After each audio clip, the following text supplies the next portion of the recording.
Hello বন্ধুরা, আবার একটা নতুন ব্লগ নিয়ে চলে এসেছি। তোমরা কেমন আছো কমেন্ট করে জানিও।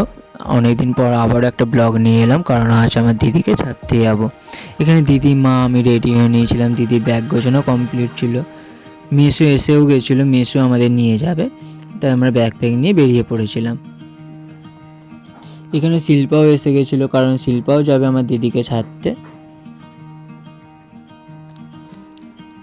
তারপর আমরা সবাই মিলে বেরিয়ে পড়লাম দিদির বাড়ি যাওয়ার জন্য। মনটা একটু খারাপও ছিল, কারণ দিদি আর ভাগ্নি অনেকদিন আমাদের বাড়িতে ছিল, কিন্তু যেতে তো হবে ওর বাড়িতে, কিছু করার নেই।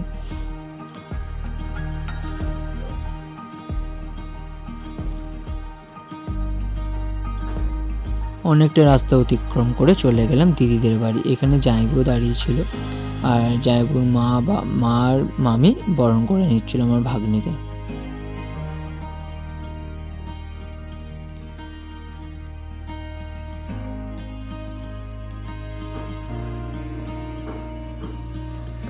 বরণ কমপ্লিট হয়ে যাওয়ার পর আমরা চলে গেলাম রুমে। আমার জামাইবু রুমটাকেও খুব সুন্দরভাবে একার হাতে সাজিয়ে রেখেছিল আমার ভাগ্নির জন্যে।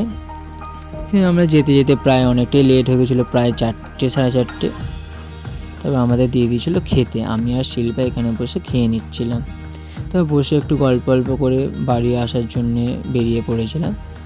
ইনি সম্পর্কে আমাদের মেসো হয়, আমরা সবাই বলে ডাকি ড্যাড। তারপর ওনাদের টাটা জানিয়ে আবার চলে এলাম, বাড়িতে আসার জন্য বেরিয়ে পড়েছিলাম।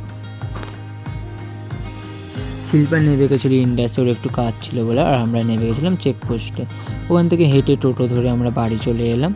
আমার ভিডিওটা এখানেই এন্ড করছি বন্ধুরা। আমার ভিডিওটা ভালো লাগলে like, comment, share and subscribe করে দেবে। টাটা।